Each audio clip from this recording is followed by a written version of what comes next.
இதுதான் வந்து விஜயோட கட்சி கொடி. இதுல பாத்தீங்கன்னா colour format brick colour 2 side எட்ஜ்லயும் இருக்கும். நடுவுல வந்து பேல் ஆரஞ்சு, ஒரு டல்லான ஆரஞ்சு கலர். முதல்ல கலரிங்க்கு போகும்.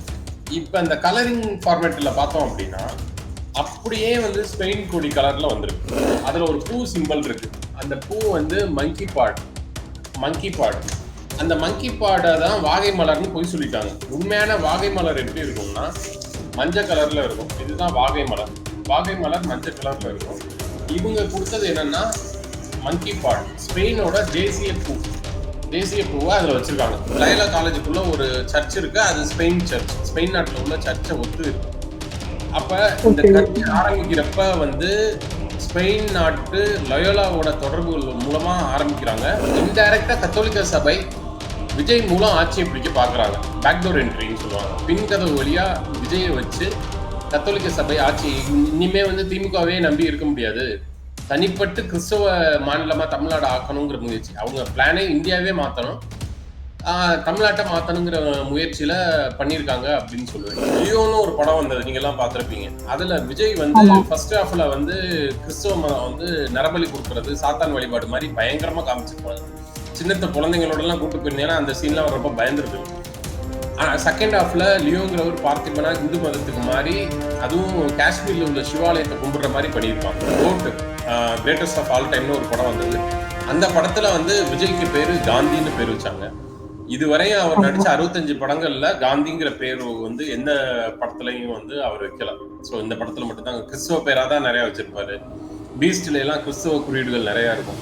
ஆனா அவர் அரசியல் வர்றதுன்னு பிளான் பண்ண உடனே வந்து நானுமே விஜய் ரசிகன் தான். விஜய் வெறுக்கிற எவனாலே முடியாது. எல்லாருக்கும் விஜயை பிடிக்கும், அவர் நடனம் பிடிக்கும், அவர் ஆக்டிங். ஆனா அரசியல் வந்துட்டா அதுல உள்ள பல சூழ்ச்சிகளை நம்ம வந்து பார்த்துட்டு தான் யோசிக்கணும். ஏன்னா தமிழன் வந்து வீரத்தால் வீழ்த்தப்படவில்லை, சூழ்ச்சியால் வீழ்த்தப்பட்டான் என்பது தொடர்ந்து வரலாறு. இன்னியும் நம்ம அந்த சூழ்ச்சிகளுக்குள்ள சிக்கி திரும்ப சூழ்ச்சி ரவுண்டே போயிட்டு இருக்காது.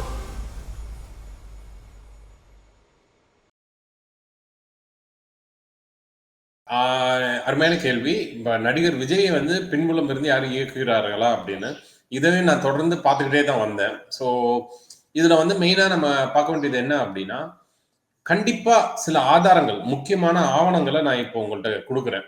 அது மூலமா நீங்க வந்து யோசிங்க. நீங்க உங்களோட சுய பரிசோதனை செஞ்சு நீங்களே கண்டுபிடிக்கலாம். நான் வந்து இவங்க தான் இயக்குறாங்கன்னு சொல்றதை விட நான் பலதரப்பட்ட ஆதாரங்களை இந்த தளத்துல வைக்கிற ஒரு முயற்சியா நான் பார்க்கிறேன். மெயினா நம்ம பார்த்தோம்னா நடிகர் விஜய் அரசியலுக்கு வர்றத பல கேவலமா வந்து ஒரு கிரேட் இல்லாம கீழ்த்தரமா விமர்சிக்கிறவங்களும் இருக்காங்க. ஆளூர் சானவாசவர்லாம் வந்து என்னன்னா கூத்தாடி அப்படிலாம் சொல்றாங்க. அப்படிலாம் கிடையாது. நடிகர்ங்கிறது வந்து நடிப்பு ஃபீல்டு எல்லாருனாலையும் பண்ண முடியாது. நடிகரா இருக்கணும்னா அவங்க பல பர்சனாலிட்டியில இருக்கணும், டான்ஸ் தெரியணும், ஆக்டிங் தெரியணும், நல்ல விஷயங்களை வெளியில கொண்டு வர விழிப்புணர்வான படங்களும் கொடுக்கலாம். அதனால வந்து சிவாஜி கணேசன் இருந்தாரு, எம்ஜிஆர் இருந்தாங்க. எம்ஜிஆர்லாம் நடிகரா இருந்து அரசியலுக்கு வந்தவர், எல்லாரும் மக்கள் பாராட்டினாங்க. அப்படி விஷயத்துல நடிகர் விஜய் வந்திருக்கிறது பெரிய சிறப்புக்குரிய விஷயம் தான். அஜித்துக்கு பத்மபூஷன் கிடைச்சிருக்கு, எல்லாருக்கும் பத்மபூஷனோ பத்மஸ்ரீயோ கிடைக்காது. எம்ஜிஆருக்கு பாரத ரத்னா கிடைச்சிருக்கு. அந்த மாதிரி ஒரு விஷயத்துல விஜய் வந்து ஆக்டிங் ஃபீல்ட்லேருந்து வர்றாரு அப்படின்னா அவரை டவுன்கிரேட் பண்ணி கூத்தாடின்னு சொல்லி ஒதுக்க ஒரு கூட்டம் இருக்கு. அந்த இதுக்குள்ள நாங்க போகல, நானும் போகல. யார் வேணாலும் அரசியலுக்கு வரலாம், நல்லது செய்யணும்னு நினைக்கிறவங்க அரசியலுக்கு வரலாம். என்னோட தீர்க்கமான ஒரு விஷயம் என்னன்னா, அவர் நடிப்பு ஃபீல்டுலேருந்து அரசியல் வர்றது தவறுன்னு நான் சொல்லல. ஆனா அவரை பின்னாடி இருந்து யாரும் இயக்குகிறாங்க அப்படிங்கிற ஒரு சில விஷயத்துக்காண்டி அப்படிங்கிற ஒரு விஷயத்தை தான் நான் பார்க்குறேன். அதுக்கான ஆதாரமும் நான் கொடுக்குறேன். மக்கள் முடிவு பண்ணணும். இன்னைக்கு மெயினா நம்ம பார்த்தோம் அப்படின்னா அவர் கட்சி கொடியே வந்து ஒரு நாட்டு சார்ந்த ஒரு கலரிங்ல இருந்து சிம்பிள்ஸ்ல இருந்து இருக்கு. அதை நான் உங்களுக்கு இப்போ ஃபர்ஸ்ட் நான் வைக்கிறேன். இப்ப நீங்க பாத்தீங்கன்னா ஏன் நான் அந்த கட்சி கொடிக்குள்ள போறேன்னா, கட்சி கொடிங்கிறது ரொம்ப முக்கியமான விஷயம். ஸோ அதுலயே பல கருத்தியல் ரீதியாகவும் இப்ப ஒவ்வொரு கலர் கொடியை வச்சே அதோட கருத்தியலை நம்ம சொல்லிடலாம். கட்சி கொடியில தான் மெயினான ஆஸ்பெக்ட்ஸ் எல்லாமே இருக்கு. இப்ப நீங்க பாத்தீங்கன்னா இதுதான் வந்து விஜயோட கட்சி கொடி. இதுல பாத்தீங்கன்னா colour format brick colour 2 side எட்ஜ்லயும் இருக்கும். நடுவுல வந்து பேல் ஆரஞ்சு, ஒரு டல்லான ஆரஞ்சு கலர் இருக்கு. முதல்ல கலரிங்க்கு போகும். இப்ப இந்த கலரிங் ஃபார்மேட்ல பார்த்தோம் அப்படின்னா அப்படியே வந்து ஸ்பெயின் கொடி கலர்ல வந்துருக்கு. இது வந்து ஸ்பெயின் நாட்டு கொடி, பிரிக் கலரு, பேல் ஆரஞ்சு, பிரிக் கலர். இது ஸ்பெயின்ல இன்னமும் ஸ்பெயின் நாட்டு கொடி தான் இது. இந்த கலர் மேட்ச் பாத்தீங்க அப்படின்னா ரெண்டும் கலரிங் வந்து மேட்ச் ஆகும். இது எப்படி இவ்வளவு ரொம்ப டைரக்டா மேட்ச் ஆகுதுங்கிறத மக்கள் முடிவு பண்ணணும். அடுத்த ஒரு விஷயம் போறோம் அப்படின்னா இங்க பாத்தீங்கன்னா யானை இருக்கு. இந்த யானை வந்து இந்திய யானை மாதிரி இல்லாம ஆப்பிரிக்கா யானை. அது கூட பாருங்க, இந்திய யானை வந்துடக்கூடாதுன்னு ஆப்பிரிக்கா யானை. ஆப்பிரிக்கா யானைக்கு தந்தமும் நீளமா இருக்கும், காதும் நீளமா இருக்கும். அது ஏன் அப்படின்னா இது நீங்க எதனால அப்படி நான் சொல்றேன்னா அந்த ஸ்பெயின் நாட்டுல இன்னமும் ஆப்பிரிக்கா யானை தான் அதிகமா இருக்கு. இதுதான் இந்த ஆப்பிரிக்கா யானை. தந்தமும் பெருசு, காதும் பெருசு. நம்ம இந்திய யானைகள்ல தந்தமும் சின்னமா இருக்கும், காதும் சின்னமா இருக்கும். இதை நீங்க பாத்திரலாம்.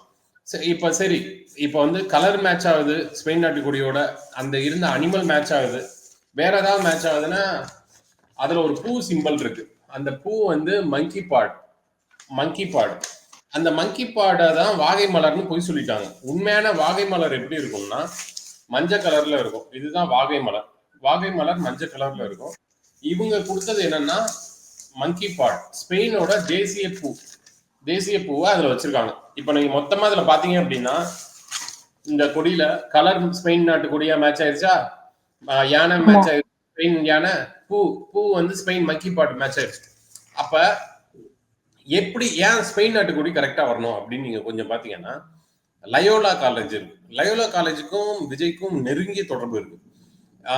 அங்க இருந்த பாதிரியாரா இருந்த சேவியர் பிரிட்டோ தான் மாஸ்டருங்கிற படத்தை தயாரிப்பு பண்ணார். அவர் ஒரு பாதிரியார், சேவியர் பிரிட்டோ. லயோலாலே ஒர்க் பண்ணிட்டு வந்தவர். ஸோ அவர் வந்து இவருக்கு மாமா உறவு, ஏதோ ஒரு நெருங்கிய உறவு வரும் அப்பா வழி சொந்தத்துல. இப்ப லயோலா அப்படின்னு பேரே என்னன்னா ஸ்பெயின் நாட்டு பாதிரியார். நீங்க கூகுள் அடிச்சாவே வந்துடும்.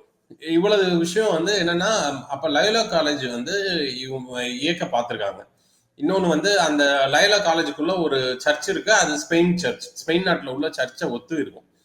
அப்ப இந்த கட்சி ஆரம்பிக்கிறப்ப வந்து ஸ்பெயின் நாட்டு லயோலாவோட தொடர்புகள் மூலமா ஆரம்பிக்கிறாங்க.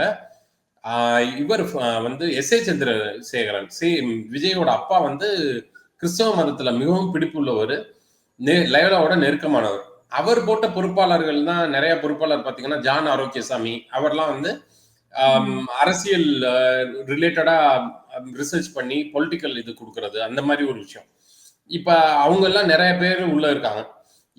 ஆனா அவங்களுக்கும் அந்த கிறிஸ்தவ கூட்டமைப்பு விஜயை கண்ட்ரோல் பண்ணது ஒரு சைடு, இன்னொரு சைடு ஆனந்த் மாநில பொறுப்பாளர் ஆனந்தும் கண்ட்ரோல் பண்றாங்க. ஆனந்த் என்னன்னா காங்கிரஸ்க்கு ரொம்ப தொடர்புடையவர். சரி, இப்ப இந்த மாதிரி கொடி ஒரே மாதிரி மேட்ச் ஆகி இருக்குது. இதுக்கு முன்னாடி வரலாற்றுல இதுக்கு முன்னாடி நடந்திருக்கு. இதை நீங்க பாத்தீங்கன்னா நீங்க என்ன கொடின்னு நீங்க டக்குன்னு சொல்லுவீங்கன்னு எனக்கு தெரியும். ஆனா இது வந்து அயர்லாந்து நாட்டு கொடி. இந்த அயர்லாந்து நாட்டு கொடி கத்தோலிக்க சபை இதை நீங்க அப்படியே பார்க்கலாம். ஸோ பச்சை, வெள்ளை, ஆரஞ்சு. இதை பார்த்தா உங்களுக்கு என்ன தோணும்னு எனக்கு தெரியும். ஆனா இது வந்து அயர்லாந்து நாட்டு கத்தோலிக்க சபையோட கொடி. இததான் வந்து காங்கிரஸ் கொடுத்திருக்காங்க, நம்ம சுதந்திரம் கொடுத்திருக்காங்க. இது RSS மக்கள் வந்து எதிர்த்தாங்க.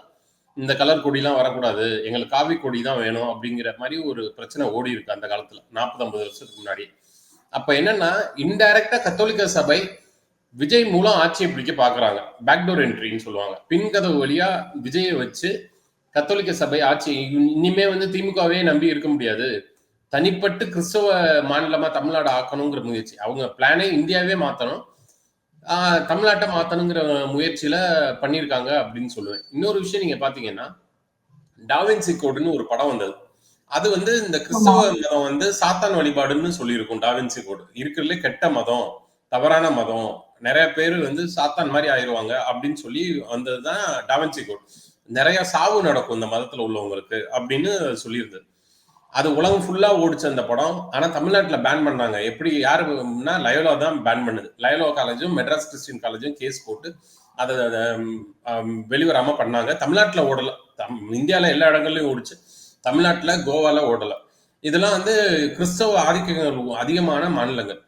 சரி, இப்படி பண்ணிட்டு லியோன்னு ஒரு படம் வந்தது, நீங்க எல்லாம் பார்த்திருப்பீங்க. அதுல விஜய் வந்து ஃபர்ஸ்ட் ஹாஃப்ல வந்து கிறிஸ்தவ மதம் வந்து நரபலி கொடுக்கறது, சாத்தான் வழிபாடு மாதிரி பயங்கரமா காமிச்சிருப்பாங்க. சின்னத்த குழந்தைங்களோட எல்லாம் கூட்டு போயிருந்தீங்கன்னா அந்த சீன்லாம் ரொம்ப பயந்துருக்குங்க. செகண்ட் ஹாஃப்ல லியோங்கிறவர் பார்த்திபனா ஹிந்து மதத்துக்கு மாறி, அதுவும் காஷ்மீர்ல உள்ள சிவாலயத்த கும்பிடுற மாரி பண்ணியிருப்பாங்க. எப்படி வந்து இதெல்லாம் வந்து என்னன்னா, அந்த அ காலா படத்துல ரஜினி சொல்ற மாரி, "கேரை செட்டிங்கா" அப்படிங்கிற மாரி செட்டிங் தான் அது. இந்துக்கள் ஓட்ட லம்பா வாழ்ன்றதுக்கு. ஏன்னா, நெறைய பேருக்கு தெரிஞ்சிருச்சு ஒரு விஜய் கிறிஸ்துவ மதத்துல ஈடுபாடோட இருக்கிறவர்ன்னு. அப்ப லியோன்னு ஒரு படத்த குடுத்து, அரசியலுக்கு முன்னாடி இந்த மாரி ஒரு மக்கள் ரசிகர் மத்தியில ஒரு மனமாற்றத்த பண்றதுக்கு பிளான் பண்ணி பண்ணியிருக்காங்க. இன்னொரு விஷயம் காங்கிரஸ் ஏதாவது பண்ணியிருக்கா அப்படின்னா, கோட் கிரேட்டஸ்ட் ஆஃப் ஆல் டைம்னு ஒரு படம் வந்தது. அந்த படத்துல வந்து விஜய்க்கு பேரு காந்தின்னு பேர் வச்சாங்க. இதுவரையும் அவர் ஆமா. நடிச்ச 65 படங்கள்ல காந்திங்கிற பேரு வந்து எந்த படத்துலயும் வந்து அவர் வைக்கல. ஸோ இந்த படத்துல மட்டும் தான் கிறிஸ்தவ பேரா தான் நெறைய வச்சிருப்பாரு. பீஸ்ட்ல எல்லாம் கிறிஸ்தவ குறியீடுகள் நெறைய இருக்கும். ஆனா இவர் அரசியல் வர்றதுன்னு பிளான் பண்ண உடனே, இவர் வந்து காந்தின்னு பேர் வைக்கிறது, இந்து மதமா மாறுற மாரி காமிக்கிறது, அந்த மாரி மக்கள மூளைச்சலவை பண்றதுக்கான ஒரு விஷயமா தான் பண்ணியிருந்தாங்க. சரி இது டோட்டலா வந்து இதுதான் விஷயம். இது மக்கள் முடிவு பண்ணணும். இது மக்கள் மன்றத்துல வைக்கிறோம். ஸோ வந்து நானுமே விஜய் ரசிகன் தான். விஜய் வெறுக்க எவனாலயும் முடியாது. எல்லாருக்கும் விஜய பிடிக்கும். அவர் நடனம் பிடிக்கும். அவர் ஆக்டிங் பிடிக்கும். ஆனா அரசியல் வந்துட்டா, அதுல உள்ள பல சூழ்ச்சிகள நம்ம வந்து பார்த்து தான் யோசிக்கணும். ஏன்னா, தமிழன் வந்து வீரத்தால் வீழ்த்தப்படவில்லை, சூழ்ச்சியால் வீழ்த்தப்பட்டான் என்பது தொடர்ந்து வரலாறு. இன்னியும் நம்ம அந்த சூழ்ச்சிகளுக்குள்ள சிக்கி, சிக்கி திரும்ப சூழ்ச்சி ரவுண்டே போயிட்டு இருக்கக்கூடாது. நீங்க முடிவு பண்ணுங்க. நான் பல ஆதாரங்கள நான் சொல்லிட்டேன். ஸோ வந்து முற்றிலும் வந்து விஜய் இயக்குறது லயோலா அந்த கொடி இதுலயே தெரிஞ்சிருச்சு. இன்னொரு சைடு வந்து காங்கிரஸ். இவங்க கூட்டணி கூட வந்து பார்த்தீங்க அப்படின்னா, 150 சீட்டு கூட்டணிக்குன்னு வச்சிருக்காங்க. பிஜேபியே திட்டுறாங்க, டிஎம்கே திட்டுறாங்க, ஏடிஎம்கேவே நேத்து திட்டியிருக்காங்க. காங்கிரஸ மட்டும்தான் இப்ப திமுக வந்து வாரிசு அரசியல்னு சொல்லிட்டு, ஃபேசிசம், பாயாசம்னு சொல்லிட்டு, காங்கிரஸ எதுவுமே இன்ன வரையும் சொல்லல. அங்கேயும் வாரிசு அரசியல் தானே நடக்குது. சோனியா காந்தி இட்டாலியிலேருந்து வந்தாங்க. அவங்க குழந்தைங்க தானே ஆள்றாங்க. ராகுல் காந்தி யாரு? பிரியங்கா காந்தி யாரு? அவங்கள வந்து இதுவரையும் எந்த விமர்சனமும் பண்ணலைங்கிறது ஆச்சரியமான விஷயம். என்ன பொறுத்தவரை வந்து காங்கிரஸ், தாவேகா கூட்டணி போற முடிவுல இருப்பாங்க அப்படிங்கிறது தான் என்னோட யூகம். பொறுத்திருந்து தான் பார்க்க வேண்டும். அவங்க வந்து டோட்டலா டிஎம்கே எதுக்குறாங்க, பிஜேபி எதுக்குறாங்க. எதுக்காத கட்சி பார்த்தீங்க அப்படின்னா காங்கிரஸ் மட்டும்தான். ஸோ நாம் தமிழர் தாவேக்காவை எதுக்க ஆரம்பிச்சிட்டாங்க. அப்ப அவங்களும் இதுக்குள்ள வர முடியாது. ஸோ ஆமா. காங்கிரஸ், தாவேகா கூட்டணி வரும். இவங்க இந்த மாதிரி பல சூழ்ச்சிகள் பண்ணி அரசியலுக்குள்ள வந்திருக்காங்க.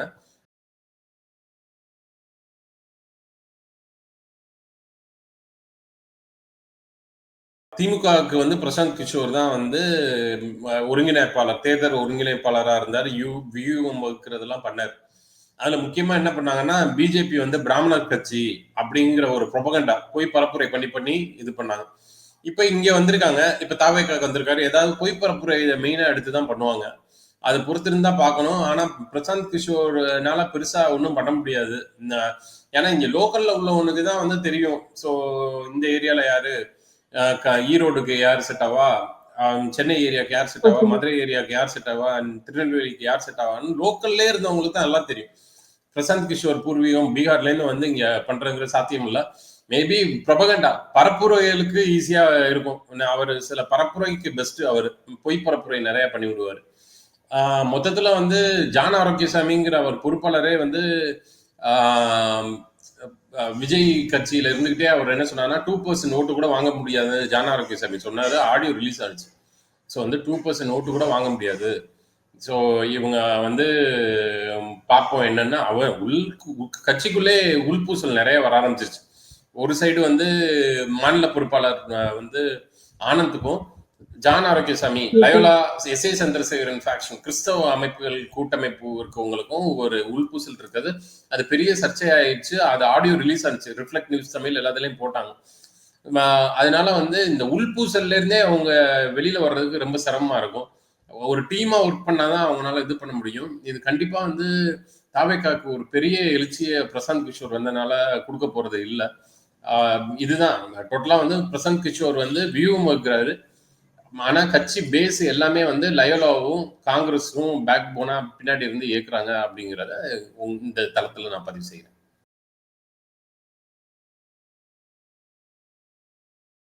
அடுத்த பெரிய நகர்வு அப்படின்னா, அவரு மொத்தத்துல வந்து இதுவரை வந்து அரசியல் ஆரம்பிச்சுட்டு எத்தன தடவ வந்து பிரஸ் மீட் வந்திருக்காருன்னு நீங்க பாருங்க.